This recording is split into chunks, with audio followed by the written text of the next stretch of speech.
नमस्कार साथियों, कैसे हैं आप लोग। स्वागत है आपका, अभिनंदन है। और जैसा आपसे वादा किया गया था कि जो टेस्ट आप लोगों के लिए गए थे, साप्ताहिक टेस्ट, उनका सॉल्यूशन आपके सामने रख रहा हूं साथियों। तो एक जो साप्ताहिक टेस्ट आपके सामने लेकर हाजिर हुए हैं, ये दूसरा टेस्ट है।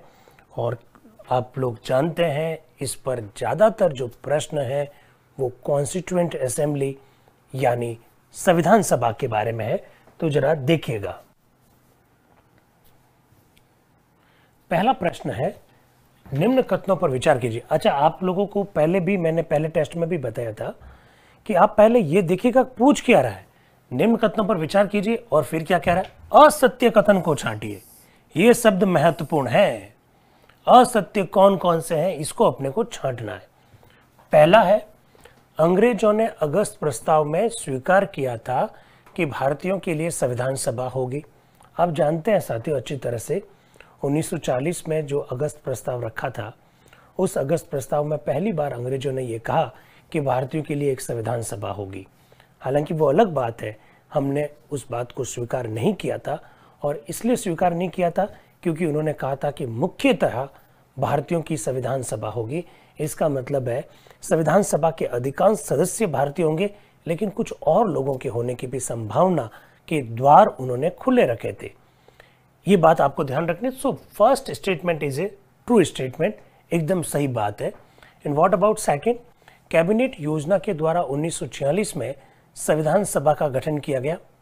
यस, ऑब्वियसली 1946 में मार्च के महीने में कैबिनेट मिशन भारत में आया था और जैसा कैबिनेट मिशन ने कहा उसी के हिसाब से संविधान सभा का गठन किया गया था। कैबिनेट मिशन योजना के तहत ही संविधान सभा में प्रत्येक 10 लाख की जनसंख्या पर एक मेंबर लिए जाने का प्रावधान किया और उसके हिसाब से 389 का आंकड़ा आया साथियों। तो ये भी सही है। So both statement are true statement. ये पूछ रहा है कि फॉल्स कौन सा है, तो ना तो पहला स्टेटमेंट फॉल्स है ना दूसरा स्टेटमेंट फॉल्स है। तो ऐसी स्थिति में इस प्रश्न का आंसर हो गया डी। ये थोड़ा सा आपको ध्यान रखना है साथियों। आगे बढ़ते हैं। Integration of the Indian states के लेखक कौन थे साथियों। बहुत अच्छी तरह से आप जानते हैं कि भारत के राजनीतिक एकीकरण में सरदार वल्लभ भाई पटेल, जो कि उस समय देश के उप प्रधानमंत्री थे, साथ ही साथ देश के गृह मंत्री भी थे, बहुत बड़ा योगदान है। गृह मंत्रालय जो था, उस गृह मंत्रालय में एक डिपार्टमेंट आता था, department of the native states, और we can say department of the princely states, देसी रियासतों का विभाग। Sardar Vallabhbhai Patel was the in charge of that department and VP Menon was the secretary of the department of the princely states. So देशी रियासतों का एकीकरण का पूरा श्रेय सरदार पटेल और उनके देशी रियासतों के विभाग के सचिव वीपी मेनन साहब को जाता है। वीपी मेनन साहब की ये पुस्तक है integration of the Indian states. इस पुस्तक में उन्होंने विस्तार से इस बात का उल्लेख किया कि किस तरह से देशी रियासतों का एकीकरण करते समय उन्हें विभिन्न प्रकार की कठिनाइयों का सामना करना पड़ा। तो प्रश्न के हिसाब से साथियों इसका आंसर है सी। तो ये बात थोड़ा सा आप ध्यान रखिएगा। Pandit Jawaharlal Nehru Discovery of the India पुस्तक लिखी थी। डॉक्टर भीमराव अंबेडकर की तो पुस्तकों की एक सीरीज है, who were, Shudras, Untouchables, Thoughts on the Pakistan, Congress व गांधी ने अछूतों के लिए क्या किया। इस तरह से पुस्तकें उन्होंने लिखी थी डॉक्टर भीमराव अंबेडकर ने। तो इस प्रश्न के हिसाब से आंसर है सी यानी वीपी मेनन। संविधान सभा के संदर्भ में निम्न कथनों पर विचार कर लेते हैं। कौन से कथन सत्य हैं, कौन से कथन सत्य हैं, ये कह रहा है। बाल गंगाधर तिलक ने 1895 में संविधान के लिए स्वराज विधेयक पेश किया।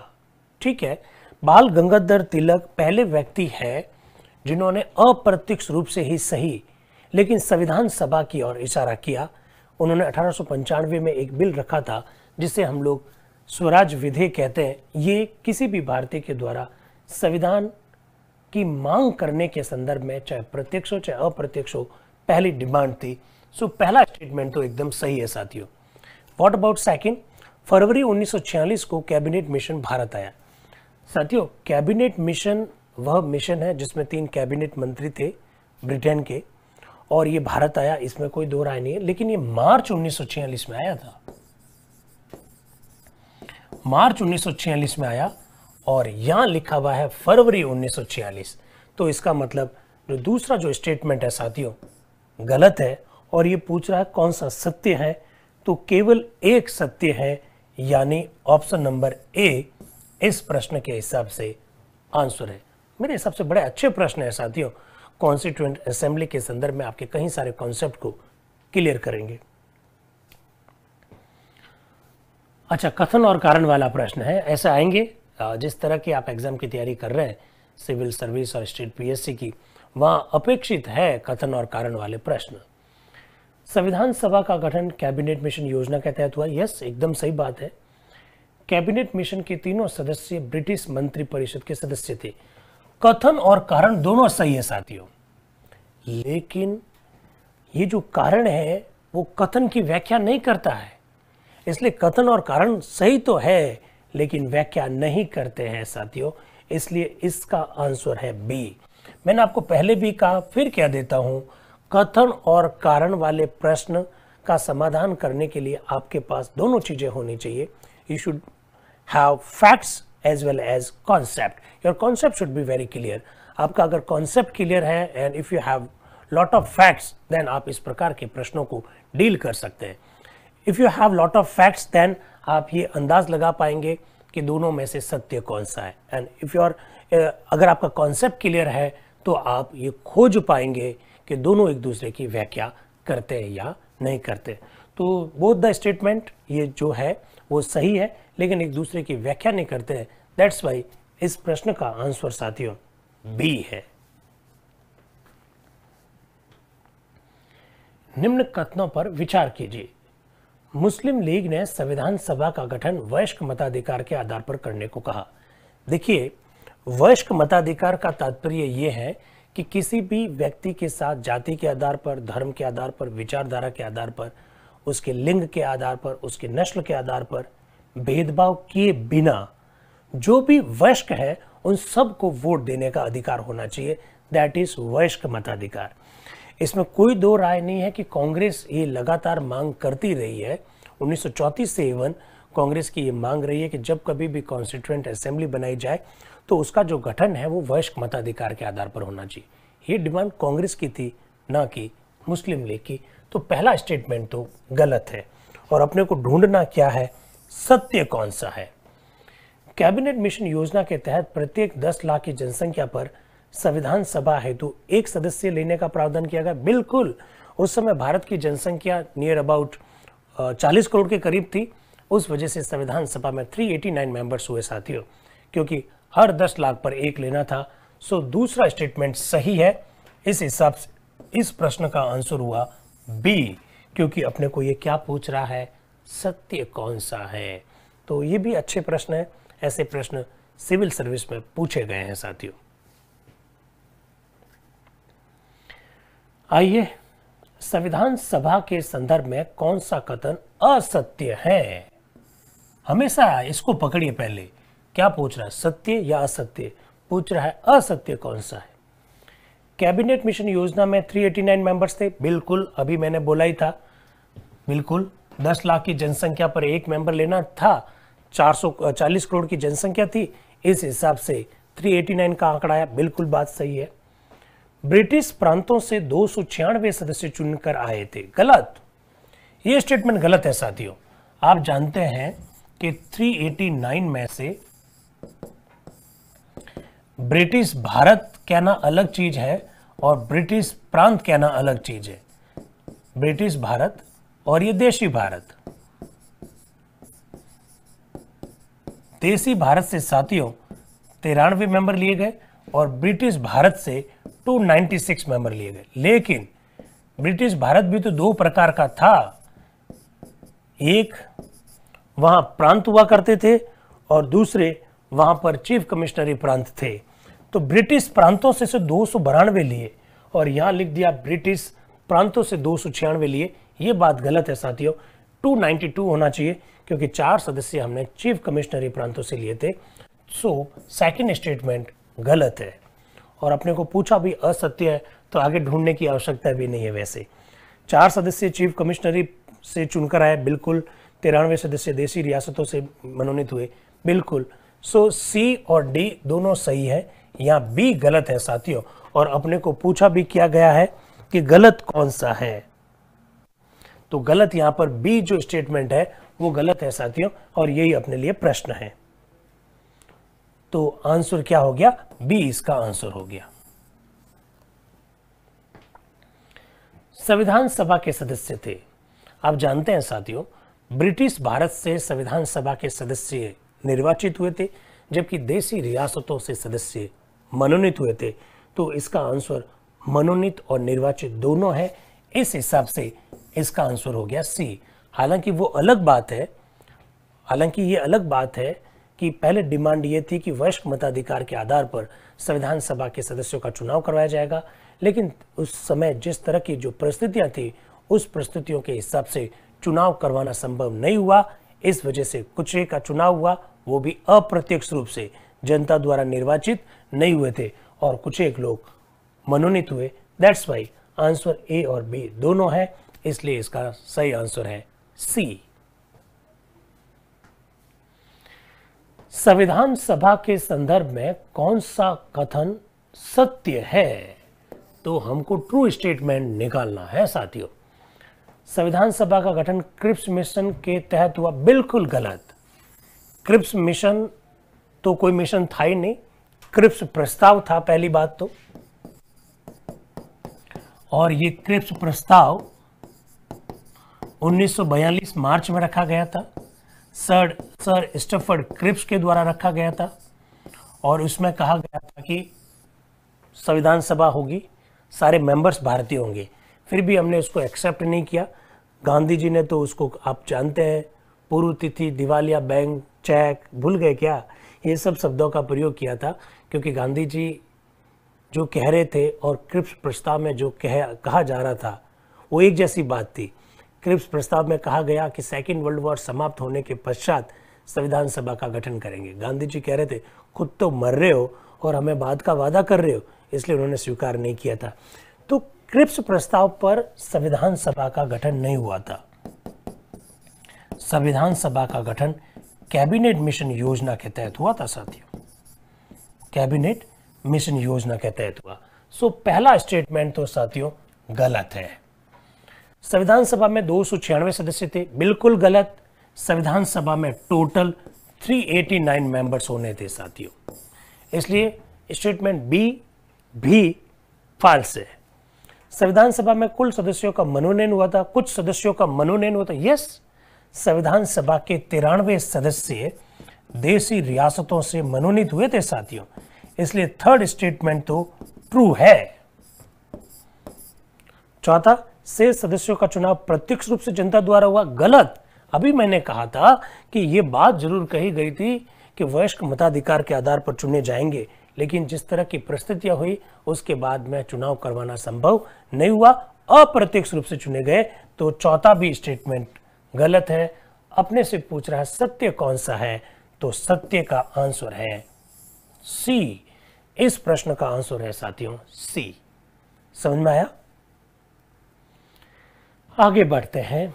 संविधान सभा की प्रथम बैठक के संदर्भ में कौन सा कथन क्या लिखा हुआ है? क्या लिखा हुआ है? असत्य है। कौन सा कथन असत्य पूछ रहा है साथियों? 9 दिसंबर 1946 को संविधान सभा की प्रथम बैठक हुई, बिल्कुल सही। प्रथम बैठक में 211 सदस्यों ने भाग लिया, बिल्कुल गलत। प्रथम बैठक में 207 सदस्यों ने भाग लिया साथियों, तो ये तो बिल्कुल असत्य है। प्रथम सत्र में जरूर 211 लोगों ने भाग लिया, लेकिन प्रथम सत्र थोड़ी पूछ रहा है, प्रथम बैठक पूछ रहा है। सो बी जो है वो फॉल्स स्टेटमेंट है। इस बैठक में 9 महिला सदस्य थी। हाँ, टोटल जो 15 थी, उन 15 में से 9 महिलाओं ने पहले दिन की बैठक में भाग लिया, ये बात सही है। डॉक्टर सच्चिदानंद सिन्हा को अस्थायी अध्यक्ष बनाया गया, बिल्कुल बात सही है। डॉक्टर सच्चिदानंद सिन्हा संविधान सभा के अस्थायी अध्यक्ष थे। अपने से पूछा है असत्य कौन सा है? तो साथियों इसके हिसाब से असत्य कौन सा हो गया? बी। अच्छा प्रश्न है ना, अच्छा प्रश्न है। भारतीय स्वतंत्रता अधिनियम 1947 के संबंध में निम्न कथनों पर विचार कीजिए। विचार ही करना है, फिर क्या करना है? सत्य कौन से हैं ये टालने हैं। सत्य नंबर 1, जब तक दोनों देशों में नए संविधान के तहत संसद का गठन नहीं हो जाता है तब तक कैबिनेट मिशन ही संसद के रूप में काम करेगा। गलत। तब तक कैबिनेट मिशन नहीं, तब तक संविधान सभा ही संसद के रूप में काम करेगी साथियों, संविधान सभा के रूप में काम करेगी। तो पहला स्टेटमेंट जो है वो गलत है, पहला स्टेटमेंट जो है गलत है साथियों। फिर ये ब्रिटिश संसद द्वारा भारत के लिए बनाया गया अंतिम कानून था। बिल्कुल सही बात है, ये बात तो सही है, ये ब्रिटिश संसद द्वारा भारत के लिए बनाया गया अंतिम कानून है। क्या पूछा है? सत्य कौन सा है? तो इसमें तो केवल 2 सत्य हैं, यानी ऑप्शन नंबर बी। साथियों आया बात समझ में? कैबिनेट मिशन ही संसद के रूप में काम करेगी ऐसा नहीं था, संविधान सभा संसद के रूप में काम करेगी ये प्रावधान था। और अपने को सत्य टालना है तो सत्य है केवल बी, यानी ऑप्शन नंबर बी। राइट। चलिए साथियों आगे बढ़ते हैं। संविधान सभा के संदर्भ में निम्न कथनों पर विचार कीजिए। कर लेते हैं विचार। फिर करना क्या है? कौन सा कथन सत्य है? देखिए मैंने बार बार कह रहा हूं, आप इस पे जरूर ध्यान दीजिएगा। पूछ क्या रहा है? सत्य। डॉक्टर सच्चिदानंद सिन्हा को वरिष्ठ सदस्य होने के कारण प्रथम बैठक का अध्यक्ष बनाएगा। बिल्कुल, अभी बात करी थी हमने, ऐसा दुनिया के और देशों में हुआ, फ्रांस में भी ऐसा ही हुआ था। संविधान सभा के गठन का विचार सर्वप्रथम वर्ष 1934 में एम.एन. रॉय ने रखा। संविधान सभा शब्द जो है इसका प्रयोग तो एम.एन. रॉय ने किया था 1934 में। बिल्कुल सही है, एक मानवतावादी विचारक थे एम.एन. रॉय साहब, मानवेंद्र नाथ रॉय, और उन्होंने इसका विचार सर्वप्रथम रखा। सो स्टेटमेंट सेकंड भी सही है। इसका मतलब अपने को सत्य टालना है, तो 1 और 2 दोनों सही है। प्रश्न के हिसाब से आंसर हो गया सी। ऐसे प्रश्न बनेंगे साथियों। नाउ कुछ कमेटीज हैं, उन कमेटीज के अध्यक्षों के बारे में पूछा है, उसको आपको मैच करना है। संघ समिति के अध्यक्ष तो पंडित नेहरू थे और प्रांतीय समिति के अध्यक्ष सरदार वल्लभ भाई पटेल थे, ये बात तो सही है। संघ समिति के अध्यक्ष पंडित नेहरू थे और प्रांत समिति के अध्यक्ष सरदार वल्लभ भाई पटेल थे। रूल्स कमेटी आप लोग जानते हैं डॉक्टर राजेंद्र प्रसाद की अध्यक्षता में बनी थी। डॉक्टर राजेंद्र प्रसाद के अलावा उसमें टोटल 15 मेंबर्स थे। तो नियम समिति में आ जाएंगे डॉक्टर राजेंद्र प्रसाद। अल्पसंख्यकों के बारे में जो समिति थी वो H.C. मुखर्जी यानी हरेंद्र कुमार मुखर्जी। तो ए में आएगा 3, ए में 3 किस में है? ए में 3 पहले ही ऑप्शन में है साथियों। बी में 4, बिल्कुल। अरे इसमें तो ज्यादा मेहनत करने की भी आवश्यकता नहीं है। अगर आपको एक नियम समिति मालूम है जो कि संविधान सभा की जो महत्वपूर्ण समितियां थी उनमें से एक थी, उसके अध्यक्ष डॉक्टर राजेंद्र प्रसाद पता है। सी में 2 किस किस में आता है? अगर आप ढंग से देखें साथियों तो आराम से इसका उत्तर निकाल सकते हैं। सी में 2 एक ही ऑप्शन में आता है और वो है ए। इसलिए इस प्रश्न का आंसर आप ऐसे भी निकाल सकते हैं। If you have information about the rules committee, you know very well that doctor Rajendra Prasad was the chairman of the rule committee. तो आप ऐसे भी आंसर निकाल सकते हैं कि भाई नियम समिति डॉक्टर राजेंद्र प्रसाद, सी में 2 एक ही ऑप्शन में आ रहा है, तो इसका आंसर क्या हो गया? ए। ये भी एक तरीका होता है पढ़ने का। संविधान सभा की आलोचना के संदर्भ में कौन सा कथन सत्य है? कौन सा कथन सत्य है? लॉर्ड विस्काउंट साइमन इनका पूरा नाम था। लॉर्ड विस्काउंट ने संविधान सभा को हिंदुओं का निकाय कहा। बिल्कुल, हिंदुओं की सभा लॉर्ड विस्काउंट साइमन ने ही कहा था। पहला स्टेटमेंट सही है। ग्रेनविल ऑस्टिन ने कहा कि संविधान सभा में भारत के केवल बड़े समुदाय का प्रतिनिधित्व किया। जी नहीं, इस तरह की बात तो चर्चिल कह रहे थे कि संविधान सभा में एक जाति के लोगों का प्रभुत्व है, यानी बड़े समुदाय का प्रतिनिधित्व है। तो ये चर्चिल ने कहा, ऑस्टिन ने नहीं कहा, तो इसको तो गलत ही मानिए। विंस्टन चर्चिल ने कहा संविधान सभा ही कांग्रेस है और कांग्रेस ही संविधान सभा, ये तो ऑस्टिन ने कहा अपनी किताब Indian constitution corner stone of the nation, Bharat का संविधान राष्ट्र की आधारशिला, ये तो ऑस्टिन ने कहा, ये भी गलत है। टालना क्या है, सत्य कौन सा, केवल एक सत्य है, यानी ऑप्शन नंबर ए। ऑस्टिन ने किताब लिखी थी Indian constitution corner stone of the nation, लिखवाया मैंने, कई बार लिखवाया था। उस किताब में ऑस्टिन ने कहा था कि संविधान सभा कांग्रेस है और कांग्रेस ही भारत है, उस समय की बात कर रहा हूं। सो स्टेटमेंट ए सही है, आंसर ए ही है। संविधान सभा के संदर्भ में निम्न कथनों पर विचार कर लीजिए। और असत्य, देखिए क्या पूछ रहा है, असत्य टालिए, तो पहले असत्य पर हम लोग हाईलाइट कर देते हैं। भारतीय कांग्रेस ने पहली बार वर्ष 1935 में भारत के संविधान के निर्माण के लिए आधिकारिक रूप से संविधान सभा के गठन की मांग की, गलत।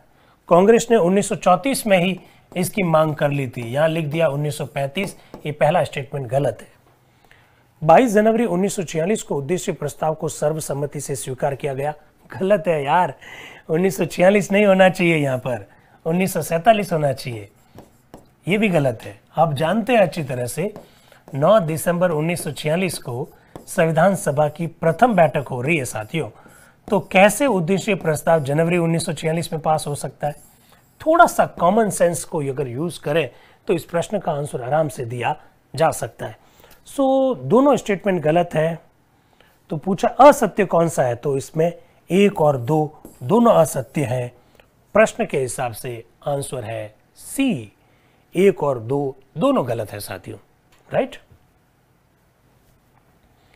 ये कथन किसने कहा कि संविधान सभा एक ऐसा विवाह है जिसकी दुल्हन ही गायब है? ऐसा तो वही कह सकता है जो नाराज होता है। और नाराज कौन था? शादी में कौन नाराज होता है? शादी में फूफा नाराज होता है। तो इस शादी का फूफा कौन है? Winston Churchill. Winston Churchill England के पूर्व प्रधानमंत्री, जो हमेशा भारत के लोकतंत्र की संभावनाओं को नकारते थे, जो हमेशा ये कहते थे कि भारतीय संविधान का निर्माण नहीं कर सकते, वो किसी भी विषय पर एक मत नहीं हो सकते। चर्चिल ने ही संविधान सभा की पहली बैठक के संदर्भ में ये कहा था। तो इसलिए इसका आंसर क्या है? बी है साथियों। निम्न में से कौन प्रारूप समिति का सदस्य नहीं था? K M Munshi was the member of the drafting committee, you know very well. अरे ये तो बड़ा आसान प्रश्न है यार, इफ यू थोड़ा सा अगर दिमाग लगाए। वीटी कृष्णमाचारी ये तो रियासतों से थे, और टीटी कृष्णमाचारी ये भी मेंबर थे, मोहम्मद सादुल्लाह मेंबर थे। वीटी कृष्णमाचारी प्रारूप समिति के सदस्य नहीं थे साथियों, वीटी कृष्णमाचारी नहीं थे। ये संविधान सभा के उपाध्यक्ष जरूर थे, but he was not member of the committee of the drafting committee, he was not member of the drafting committee. VT Krishnamachari member नहीं थे। प्रश्न भी यही पूछा, तो प्रश्न का आंसर क्या हो गया? B. Doctor Ambedkar was the chairman of that committee, Mohammad Saadullah, TT Krishnamachari, K M Munshi ji, DP Khaitan साहब, Madhav Rao were the member of the drafting committee. ये सब चीजें अपने को मालूम होना चाहिए। चलिए निम्न कथनों पर विचार कर लेते हैं, और फिर क्या करना है, कौन सा कथन सत्य है, कौन सा कथन सत्य है। 24 जनवरी 1950 तक संविधान सभा में 11 अधिवेशन हुए साथियों। संविधान सभा में टोटल 12 अधिवेशन हुए। संविधान सभा की अंतिम बैठक 24 जनवरी 1950, ये 12वां अधिवेशन है। तो पहला स्टेटमेंट गलत है। 24 जनवरी 1950 तक 11 नहीं 12 अधिवेशन हो गए थे साथियों, ये ध्यान रखना। संविधान सभा में कुल 14 महिला सदस्य थी, गलत। संविधान सभा में टोटल 15 महिला सदस्य थी। राजकुमारी अमृता कौर, सरोजनी नायडू, विजय लक्ष्मी पंडित, मालती चौधरी, बेगम अयाज रसूल, वेला यूदन, एमी मसेकरन, कितने सारे नाम आपको मालूम है साथियों। तो टोटल 15 महिलाएं थी। बेगम अयाज रसूल एकमात्र मुस्लिम महिला थी, ये बात ठीक है, बट 14 नहीं, टोटल 15 थी। तो ये तो दोनों स्टेटमेंट गलत है यार। पूछ रहा है कि सत्य कौन सा है, दोनों ही नहीं है, तो इसका आंसर क्या हो गया, डी। डी इसका आंसर हो गया साथियों। ठीक है, ऐसे भी अच्छे प्रश्न, बहुत अच्छा प्रश्न लगा मुझे ये। नेक्स्ट देखिएगा, 26 नवंबर 1949 को संविधान आंशिक रूप से लागू हुआ। उस दिन कितने अनुच्छेद लागू हुए? 26 नवंबर 1949 को संविधान आंशिक रूप से लागू हुआ, उस दिन 16 अनुच्छेद लागू हुए साथियों। बताया गया आपको 5, 6, 7, 8, 9 अनुच्छेद 60, अनुच्छेद 324, 366, 367, 379, 380, 388, 391, 388 है यार ये, 391, 392, 393 और 394 इटसेल्फ 1, 2, 3, 4, 5, 6, 7, 8, 9, 10, 11, 12, 13, 14, 15 और 16 आर्टिकल्स लागू हुए थे साथियों। ये नागरिकता के संदर्भ में थे, ये राष्ट्रपति की शपथ के संदर्भ में, ये चुनाव आयोग के संदर्भ में, ये विभिन्न शब्दों को डिफाइन करता है। 379, 380 इंटरिम पार्लियामेंट, इंटरिम प्रेसिडेंट, 392, 393, 394 कौन कौन से अनुच्छेद लागू होंगे इस बात का उल्लेख करता है, ये टाइटल का उल्लेख करता है। ये सारे अनुच्छेद उस दिन लागू हो गए 26 नवंबर 1949 को। तो प्रश्न के हिसाब से आंसर हुआ साथियों सी। ये सब बातें आपको ध्यान रखनी है। संविधान सभा के संदर्भ में कौन सा कथन असत्य है? असत्य है यानी फॉल्स है। 24 जनवरी 1950 को संविधान सभा की अंतिम बैठक हुई, बिल्कुल हुई। क्या हुआ? उस दिन संविधान सभा के 284 सदस्यों ने संविधान पर हस्ताक्षर किए, बिल्कुल किए। उस दिन डॉक्टर राजेंद्र प्रसाद को भारत का प्रथम राष्ट्रपति चुना, बिल्कुल चुना, ये काम हुआ। उस दिन जनगण मन को राष्ट्रीय गान के रूप में चुना गया, बिल्कुल चुना गया। ये सब काम प्रथम बैठक को हुए थे, अंतिम बैठक होते। संविधान सभा के 299 सदस्यों ने संविधान पर हस्ताक्षर किए, बिल्कुल गलत। अभी आपको बताया 284 ने किए, 299 गलत है। डॉक्टर राजेंद्र प्रसाद अंतिम व्यक्ति थे जिन्होंने संविधान पर हस्ताक्षर किए, बिल्कुल सही है। प्रथम व्यक्ति पंडित नेहरू थे। प्रथम व्यक्ति पंडित नेहरू थे साथियों। तो यह स्टेटमेंट बिल्कुल सही है। मुस्लिम लीग द्वारा बहिष्कार किए जाने के बाद संविधान सभा में 324 सदस्य थे, बिल्कुल बात सही है। जब मुस्लिम लीग ने संविधान सभा की बैठकों का बहिष्कार किया तो संविधान सभा में 324 सदस्य रहे। तो अपने को ढूंढना क्या असत्य कौन सा है, तो असत्य इसमें है बी, ऑप्शन नंबर बी। ये ध्यान रखना पड़ेगा साथियों। संविधान सभा के संबंध में निम्नलिखित कथनों पर विचार कीजिए। संविधान सभा जब संविधान निर्माण का कार्य करती तब उसके अध्यक्ष जीवी मावलंकर, बिल्कुल गलत। संविधान सभा जब संविधान का निर्माण करती उस समय डॉक्टर राजेंद्र प्रसाद उसकी अध्यक्षता करते थे साथियों। और संविधान सभा ने 17 नवंबर 1947 से जब से संसद के रूप में काम करना शुरू किया तब से उसकी अध्यक्षता जीवी मावलंकर करते थे। तो पहला स्टेटमेंट तो आपका गलत स्टेटमेंट है, पहला स्टेटमेंट गलत है साथियों, उल्टा लिख दिया एक्चुअली में। दूसरा, जब संविधान सभा संसद के रूप में कार्य करती तब उसकी अध्यक्षता डॉक्टर राजेंद्र प्रसाद करते, ये भी गलत। एक्चुअली में दोनों स्टेटमेंट गलत है। और अपने से पूछा क्या गया कौन सा सत्य है, तो एक भी सत्य नहीं है, ना एक सत्य है ना दो सत्य है। प्रश्न के हिसाब से आंसर हो गया डी, ना एक ना दो, आंसर क्या हो गया साथियों, डी। ये ध्यान रखना आपको। संविधान सभा के संदर्भ में कौन सा कथन असत्य है? एनी मसेकर एकमात्र मनोनीत महिला सदस्य थी। क्या बात है। संविधान सभा में 15 महिला सदस्य थी। क्या बात है। ये बात तो एकदम सिंपल है। बेगम अयाज रसूल एकमात्र मुस्लिम महिला थी, इस पर हम लोग चर्चा कर चुके हैं। संविधान सभा में 13 महिला सदस्य निर्वाचित। 13 महिला निर्वाचित कहां से हो गई? 14 महिलाएं निर्वाचित थी ना साथियों। ये तो मेरे हिसाब से दिमाग लगाने की आवश्यकता ही नहीं है। टोटल पहले 15 महिला सदस्य थी, 14 महिलाएं निर्वाचित थी, 1 महिला मनोनीत थी, और 1 महिला जो मनोनीत थी वो केरल के त्रावणकोर से थी और उसका नाम था एनी मसेकर। तो पहला स्टेटमेंट सही, दूसरा स्टेटमेंट सही, तीसरा स्टेटमेंट सही, चौथा तो बहुत सिंपल सी बात है कि संविधान सभा में 13 महिला सदस्य निर्वाचित थी, 13 नहीं 14। तो प्रश्न के हिसाब से आंसर हो गया डी। ऐसे पढ़ना पड़ेगा साथियों, ये बड़ा अच्छा प्रश्न है वैसे। नेक्स्ट, नियम समिति के संदर्भ में कौन सा कथन सत्य है? सत्य टालना है। डॉक्टर राजेंद्र प्रसाद नियम समिति के अध्यक्ष थे, बिल्कुल थे साहब, एकदम सही बात है, पहला स्टेटमेंट सही। नियम समिति में 15 सदस्य थे, बिल्कुल थे, सबका निर्वाचन हुआ। और दुर्गाबाई देशमुख एकमात्र महिला सदस्य थी नियम समिति में, हमने डिस्कशन किया है साथियों। तो पहला स्टेटमेंट सही, दूसरा स्टेटमेंट सही। इस समिति में सरोजनी नायडू एकमात्र महिला सदस्य थी, बस हो गया ना गलत, सरोजनी नायडू नहीं, दुर्गाबाई देशमुख। तो ये तीसरा स्टेटमेंट गलत है साथियों। तो टालना क्या है? कौन सा कथन सत्य है? 1 और 2, 1 और 2 सत्य है। तो प्रश्न के हिसाब से आंसर हो गया ए। 1 और 2 सत्य है, प्रश्न के हिसाब से आंसर हो गया ए। ठीक है, ये भी अच्छा प्रश्न में माना जाएगा, अच्छा प्रश्न है।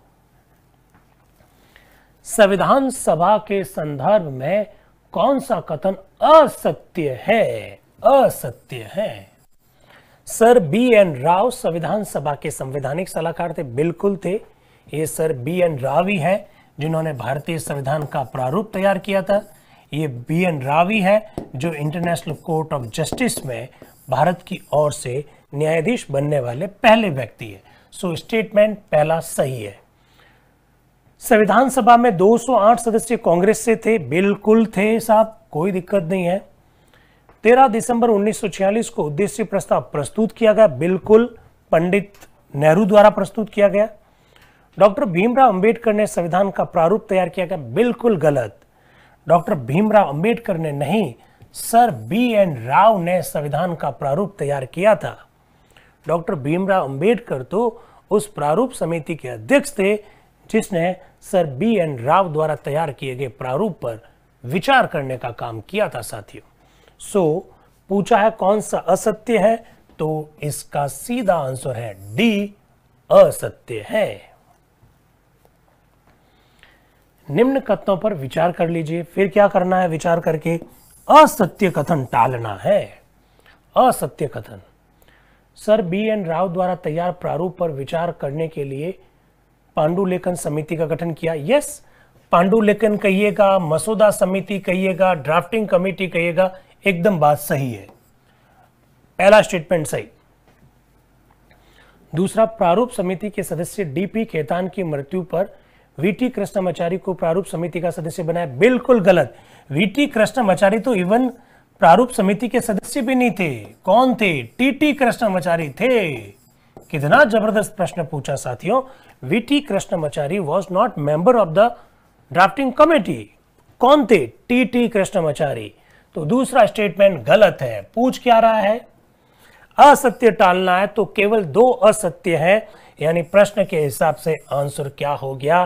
बी। अच्छा प्रश्न है भाई, मान गए। लास्ट प्रश्न आपके लिए हाजिर है। संविधान सभा में निम्न में से कौन सी महिलाएं सदस्य थी? दक्षायनी वेलायुधन मेंबर थी, यस एकदम सही है। मालती चौधरी मेंबर थी, ये भी बात सही है। सुचिता कृपलानी मेंबर थी, ये भी बात सही है। अमु स्वामीनाथन मेंबर थी, ये भी बात सही है। सरोजनी नायडू मेंबर थी, विजयलक्ष्मी पंडित मेंबर थी, दुर्गाबाई देशमुख मेंबर थी। 15 महिलाएं सदस्य थी साथियों। तो ये चारों ही महिलाएं सदस्य थी। प्रश्न पूछ रहा है कौन कौन थी, तो 1, 2, 3 और 4 यानी चारों महिलाएं संविधान सभा में मेंबर के रूप में उन्होंने काम किया। Thank you very much, thank you.